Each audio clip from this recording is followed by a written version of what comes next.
Welcome to a new tune a day. My name is Hannah and it's my job to take you through the first few lessons of this book. Before we start, you'll need to make sure that you have your book and your instrument ready. I also want to introduce you to a second person that will help us learn in these first few stages.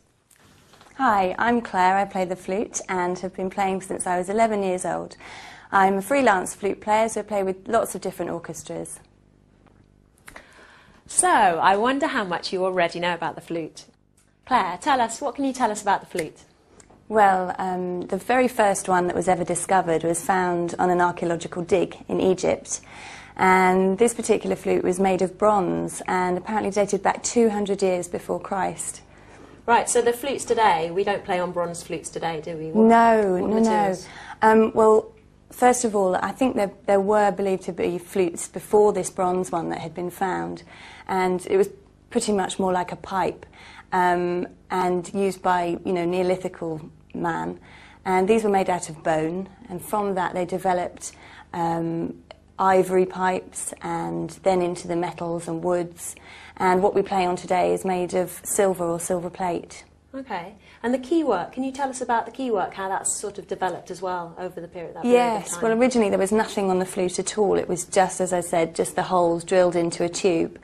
And then they started off with one key, which they found made things easier.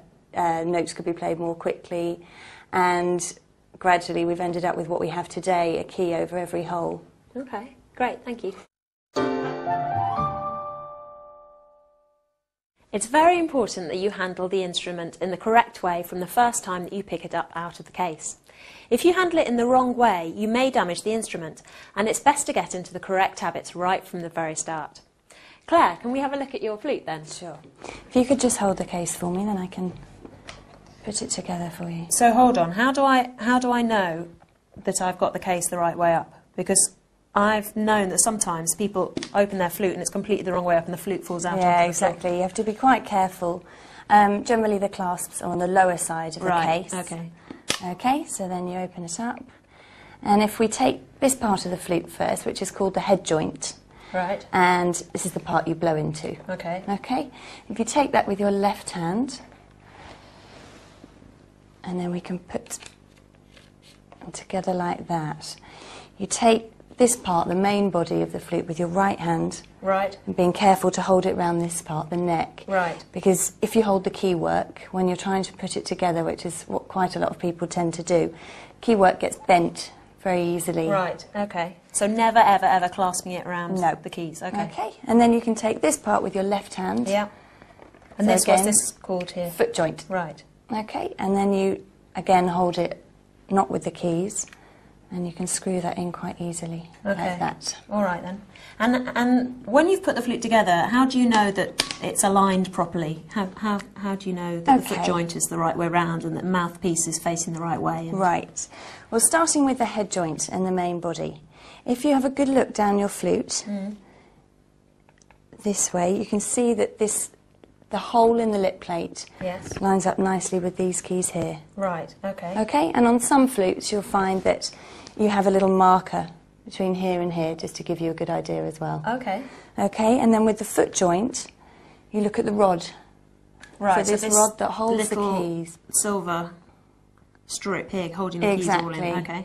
And that lines up nicely with the middle of the main keys. Right. So these keys, it's not the keys that line up with the keys, it's the rod that lines up with the keys. Okay, all right. And I've noticed that the foot joint pushes all the way in, but the head joint, you leave a little bit of a gap. It doesn't actually push all the way in, does it? That's right. How do I know how much to push it in or how much to leave it out? Well, a rough guide is to have it about 1 centimetre out. And that's so that the flute is in tune with itself. Right. Okay, if we have it pushed too far in, when you're playing the very high notes, they're far too sharp, they're too high-pitched. Right. So it's all to do with the distance between this hole here and this hole here. So as a good guide, roughly 1 centimetre out is where it should be. And the foot joint is right the way in, as that's for where your hand sits. It's for good hand position. You need that right the way in. And what would I do if I was having difficulty screwing the flute together, if the joints are a little bit stiff? It's generally just dirt that can be on the connecting parts inside, so to clean them is the best way. Just with a dry cloth? With a duster, yep. Okay, lovely, thank you. When you first make a sound on the instrument, it's really important that you find the correct embouchure. Embouchure is the word that we use to describe the shape of your mouth and your lips when you play. So Claire, how do you go about finding that correct shape, that correct embouchure? Okay, well, first of all, it's a good idea to just start with the head joint of the flute. Right. So if you could just take that part for me, that would be great. I'll put that down. Okay, for a beginner, it's a very, very good idea to practice in front of a mirror. Right. So they can see what they're doing all the time. Okay. The idea is that we try and keep the mouth as relaxed as possible. Okay. Trying not to do too much with the muscles around the mouth. So no wide grinning or Exactly. anything like that? Keep it nice and loose.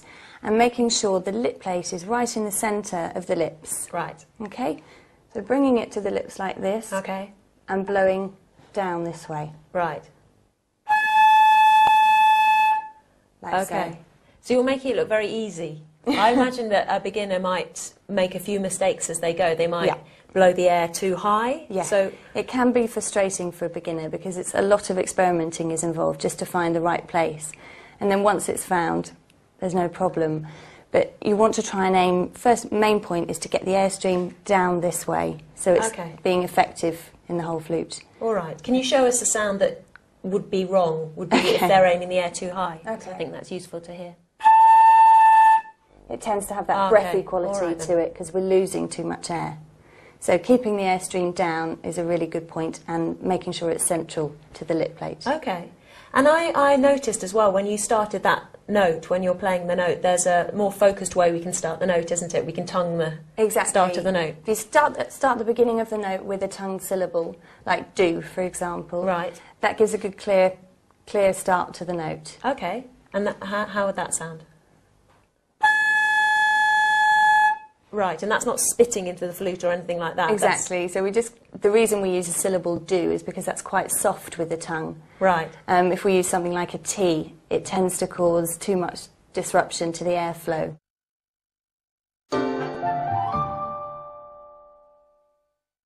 It's really important when you first start to play the flute that you're aware of how to breathe properly.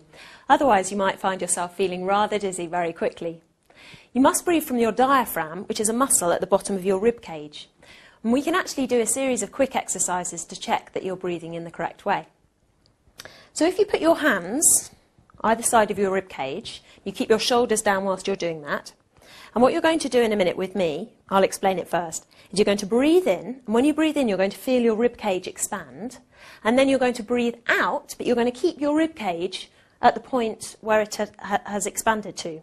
And when you do that, you should feel that your diaphragm is supporting that air, that your stomach is probably moving in, that you're feeling slightly tenser. But you must keep your shoulders down when you do this. So we'll try it together. So I'm putting my hands either side of my rib cage, and I'm breathing in.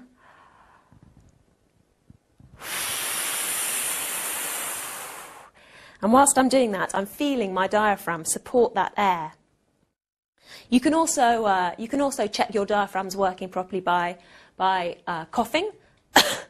When you cough, you'll feel that your stomach moves in. So I'll put my hands on my upper stomach. Or I might say, ha, ha, ha. And I'll feel that my stomach's moving in every time I'm saying a syllable. Claire, have you got anything else that beginners might try just to check that they're breathing in the correct way? Yeah, well, that was great. The coughing thing is, you know, it helps you to find these muscles that you might not be used to using. Right. And I think that always when you breathe, if you think about letting the air go in as low as possible, that's another way of finding the space. Right, so our shoulders don't go exactly as we breathe in. That's actually all about keeping our body very centred and grounded, isn't it? Yes. And when you have the flute, you can, or even just the head joint, you can practice beginning notes just from using these muscles. So as you were doing the ha exercise, you can do exactly that, just blowing some short notes from these muscles. Okay. If you feel dizzy at any point when you're playing the flute, then stop playing for a little while, have a rest, practice some of the breathing exercises, and then try again. For this section, it may be handy to have a pencil and paper with you to practice some of the things we'll learn. I'm going to take you through the first basic steps of reading music. It's not difficult, but like any language, the more you practice, the better you get. Firstly, music is written on 5 lines. We call these lines the stave. At the beginning of the stave, you'll find a clef. A clef is a symbol that tells us whether the music is for a higher pitched instrument or a bass instrument. The two most common clefs are the treble clef and the bass clef. Why don't you have a go at drawing these? The graphics show you where to start and where to finish. Notes can be written on the lines of the stave or in the spaces. Each note has its own letter name. The higher the notes are in pitch, the higher they are written on the stave. For the treble clef, there is a well-known rhyme that should help you remember where the notes are placed on the stave.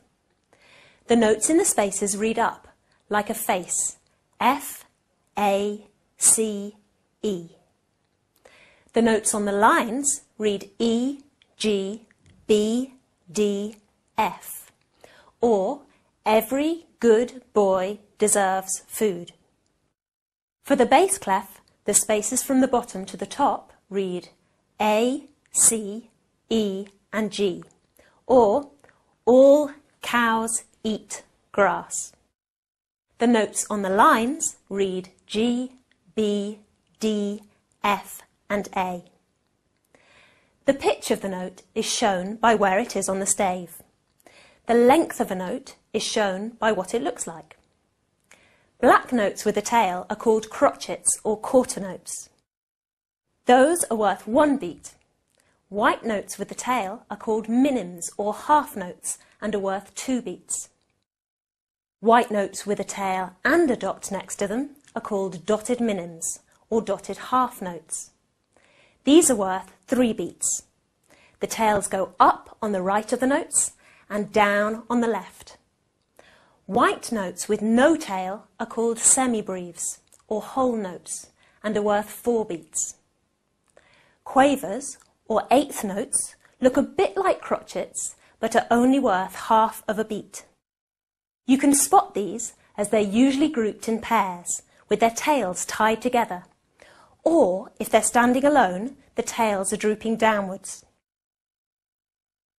You'll see that a stave is always divided into equal sections called bars. The lines that divide them are called bar lines.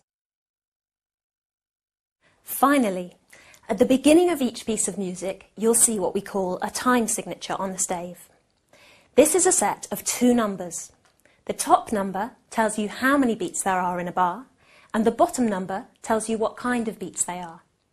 For example, if we read 4-4, the top number 4 tells us that there are 4 beats in every bar, and the bottom number 4 tells us these beats are crotchet beats. So we know that there are 4 crotchet beats in every bar. So, what would 2-4 mean? Can you work it out? There are 2 beats in a bar, and these beats are crotchet beats. 2-2 would be 2 minim beats in a bar, and 6-8 would be 6 quaver beats in a bar. There's a really useful section at the front of your book which explains even more about how to read music. Make sure you take a look.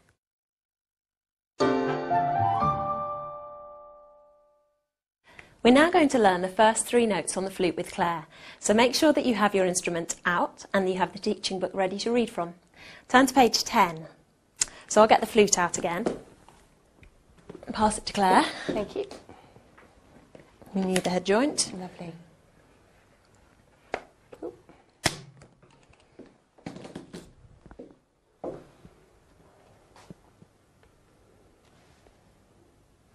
So how do I hold the instrument properly? How do I know I'm holding it properly? Okay, well, you start by thinking about your 3 main points of contact with the instrument, and that's your chin against the lip plate, Okay. fleshy part of the bottom of the index finger, just here, and your right hand thumb, the tip of the right hand thumb. Right. Okay, so if I start with this hand first. Yeah. Now, if you keep your hand in a very relaxed state to the side of your body, as you would if you were standing, you'll notice that your thumb is pretty straight and lies just below the index finger. And if you try and keep it as near to that as possible when you bring it up to your instrument, that's an ideal position to be in when you're holding your flute. Right, so it's very natural, isn't it? Exactly. And this thumb shouldn't slip too far forward? No, it shouldn't. That's really, really important. Okay. Okay. The little finger lies on this key here. Okay. The first key of the foot joint. Right. Okay. And the next 3 fingers lie naturally over the top of the keys that follow. Okay. Okay. And then the top hand? Right, this hand can be a little bit more complicated in finding the position to begin with. You have your first key, which you miss out. You don't need to touch that one at all. Right. Then the index finger goes on the next key along. Okay. And the 3rd and 4th fingers, after missing a key, are next to each other. Okay. Okay? Then the tricky part, actually, is the thumb. Right. This can be a key point in helping you hold the flute, keeping it nice and balanced. If you keep your left-hand thumb nice and straight at the back, can you see that? Okay, and there are 2 keys here, aren't they? So which one should we make sure we have our thumb on? To begin with, we need the one on the right-hand side. Right. Okay. Okay? Perfect. So keeping the thumb nice and straight, that keeps the flute balanced. If we have it too far forward, Yes. the flute has a tendency to roll this way towards you because Okay. of the weight of the mechanism. Okay. Okay? Perfect. So if we're playing our first note, then our B, which fingers should be down for a B? Okay, so for our B, it's just first finger and thumb in the left hand, Right. and little finger in the right hand. Okay, and what does that sound like?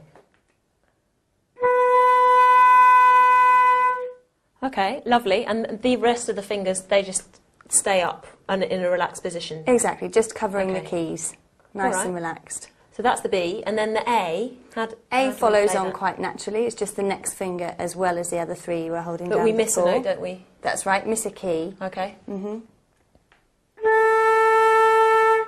Okay, can you play the B again so we can hear the 2?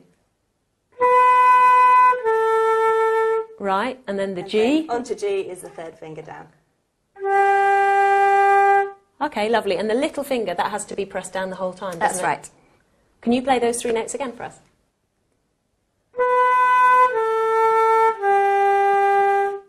Okay, thank you. Do you remember how to recognise each of those notes on the stave? The B is written on the 3rd line up. The A is on the 2nd space, up from the bottom, and the G is written on the 2nd line, up from the bottom. You now play through exercise 3 and 4 on page 10 of the book. When you're done, come back and we'll play exercise 5 together.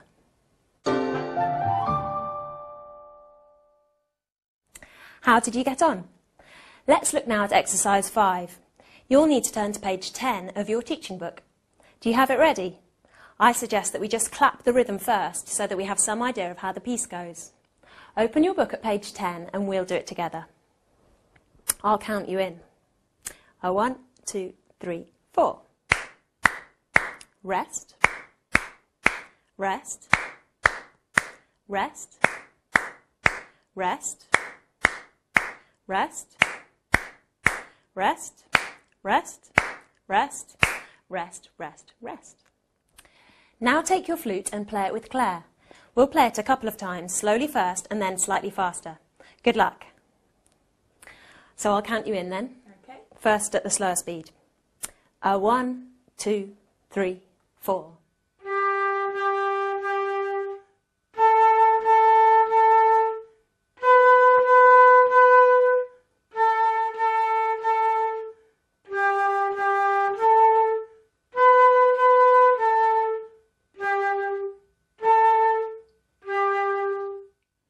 Lovely. Now let's try it a little bit faster. 1, 2, 3, 4.